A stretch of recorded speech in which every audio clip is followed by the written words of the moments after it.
Welcome back, everybody, for another deep dive. And today we're going somewhere pretty amazing. Oh, yeah. We're heading over to Sri Lanka to learn about this incredible elephant, the Nadungamuwa Raja, who he wasn't just some elephant. He was like a national icon. He really was a symbol of Sri Lanka. Yeah, and we've got all these articles and tributes celebrating his life, and wow, feels like we're reading about a legend. Well, he really was a legend, but to understand his significance, you really have to picture Sri Lanka. I mean, it's a country where elephants are everywhere. They're a part of their religion, their history, their everyday life. I see. So not just any elephant, then. What made Raja so special? Well, first of all, he wasn't even born in Sri Lanka. He was a gift. Wow. From the Maharaja of Mysore in India way back in 1954. A gift. I mean, that's a pretty unique diplomatic move, right? It's not like sending a fruit basket or something. Exactly. And it shows how deep the cultural and religious ties are between India and Sri Lanka. And elephants have always had this special place in both cultures, symbolizing strength, wisdom, and even divinity. So Raja gets to Sri Lanka, and what happens? Was he immediately famous? Not right away, but his path was definitely headed for greatness.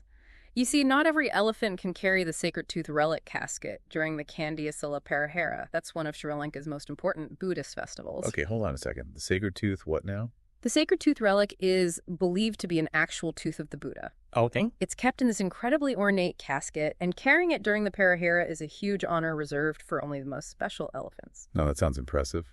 So was Raja chosen for this because he was just big? Size was definitely a factor. Yeah. Raja was over 10.5 feet tall. Wow. But it wasn't just about height. He had these really long, symmetrical, perfectly curved tusks. And there's this belief called the 7-point touch, where he had to meet certain physical criteria to be eligible. 7-point touch. What's that all about? It's this fascinating belief. Basically, all 4 of the elephant's legs, its trunk, tail, and even its penis must touch the ground when standing to be considered for this sacred duty. Okay, that's very specific. What's the significance of that? Well, it's thought to represent completeness and perfect balance. And in Buddhism, remember, the physical form can reflect spiritual attainment. So an elephant with all these physical qualities was seen as spiritually prepared for such an important task. So it's like they're looking for an elephant that embodies harmony and spiritual grounding. And Raja fit the bill perfectly. He did. He fulfilled all the requirements and, beyond his physical attributes, he was famous for being calm and disciplined. This wasn't an elephant controlled with chains or force. He responded to voice commands and touch, which shows the deep bond he had with his caretakers. That's really interesting. So traditional Sri Lankan elephant care is all about respect and trust, not dominance. Exactly. It's working with the elephant's natural intelligence and sensitivity, and Raja's gentle nature just made him even more legendary. Okay, I'm starting to understand why people were so drawn to him. So paint me a picture here.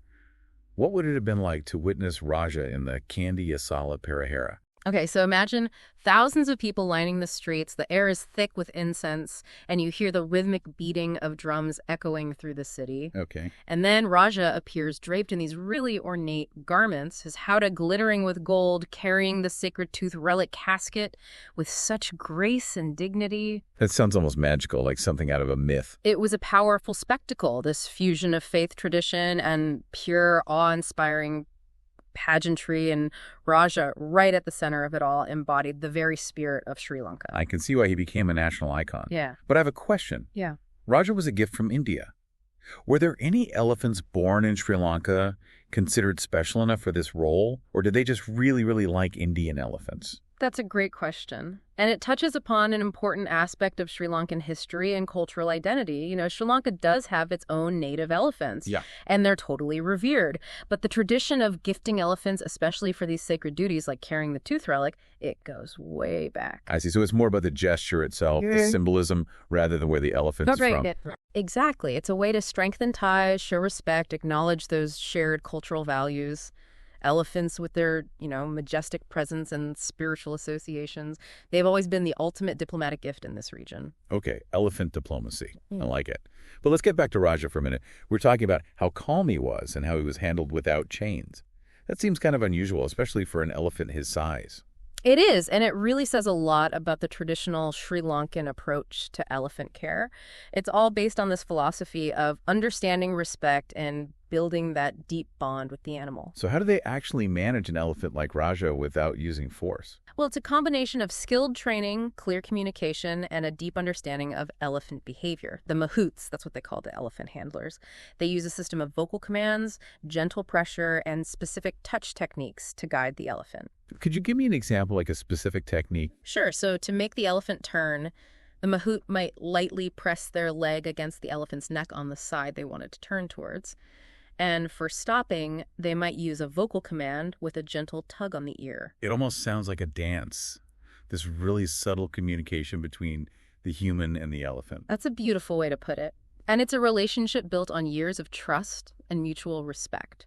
Remember, these elephants are often raised from a young age by their mahouts, so they develop this really strong bond. It's more than just handler and animal. That makes sense. Yeah. It's not about dominance, it's about partnership. Okay, so we've talked about Raja's origins, his role in the Perahera, the traditional methods of elephant care in Sri Lanka. But I'm still curious about his life outside of those big ceremonies. What was it like for him when he wasn't in the spotlight? That's where Nadungamuwa comes in. That's the village where Raja spent most of his days. Right. You mentioned he lived in a natural environment, not like a typical enclosure. What was that like? Okay, picture a wide open area with trees, ponds, plenty of room for Raja to roam and graze. He was completely different from a zoo enclosure. He had his own team of caretakers who used those traditional methods we talked about. So his daily routine was more about just being an elephant, not a performer. Exactly. He'd spend his days foraging for food, bathing in the ponds, interacting with his caretakers. His diet was carefully planned. They'd give him his favorite fruits like jackfruit, bananas, plenty of fresh foliage. It was a peaceful life, very different from the noise and chaos of the city. That sounds idyllic. Almost like a retirement home for a national icon. You could say that. He was still revered, of course, and people would come from all over to visit him in Nadungamuwa, but he was allowed to live a life that was, true to his nature. It's interesting, thinking about his life in the village alongside his role in the Perahera.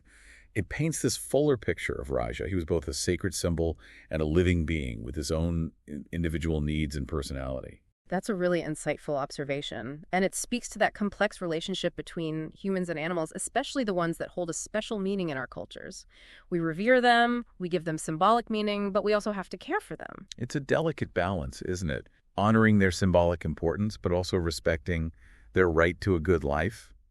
But I think Raja's story shows that we can achieve that balance. I agree. His story is a testament to that human-animal bond when it's rooted in empathy and respect. So we've talked about Raja's life, both the grand spectacle of the Perahera and the quieter village life. But sadly, like all living things, his time came to an end. And as we've learned, his death was a huge event for the country. It really was. It was a moment of deep grief and mourning for Sri Lanka. Raja was more than just an elephant. He was a symbol of their culture, their faith, their national identity. And that outpouring of emotion, that sense of national loss. It's something I'm still trying to wrap my head around. What was it about Raja that made people feel so strongly? I think it was a lot of things. His size, his majestic appearance definitely played a role. He was a visually stunning animal that just commanded attention and respect. But there was something more than just his physical presence, wasn't there? A deeper connection. Absolutely. He represented something bigger than himself. He was a link to their history, their mythology, their spiritual beliefs. His role in the Perahera, carrying the Sacred Tooth Relic, it really elevated him to an almost divine status. He embodied their faith and cultural heritage. It's almost like he became a symbol of Sri Lanka itself. And when he died, it was like a piece of their national identity went with him. That's a really good way to put it. And I think that explains why they were so deeply saddened and why they wanted to find a way to keep his memory alive. And that brings us to the decision to preserve Raja with taxidermy, which has caused some debate and raised some important ethical questions about how we remember and honor animals that are so important to us. It's a complicated issue and one that deserves some careful thought. Absolutely. Yeah. So let's break it down a bit. What are the arguments for and against preserving an animal like Raja in this way? Well, on one hand, the people who support the decision say it's a way to honor his legacy and allow future generations to see him firsthand.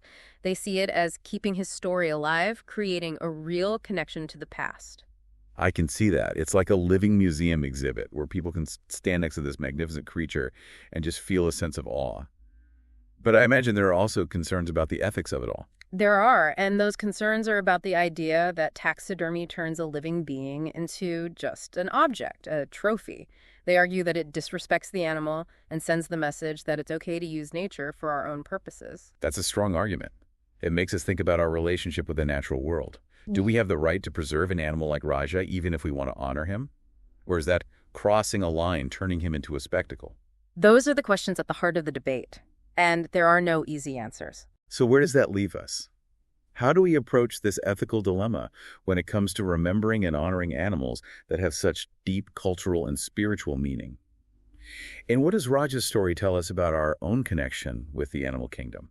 Those are great questions to think about, and we'll explore them more after a short break. Stay with us. We're back.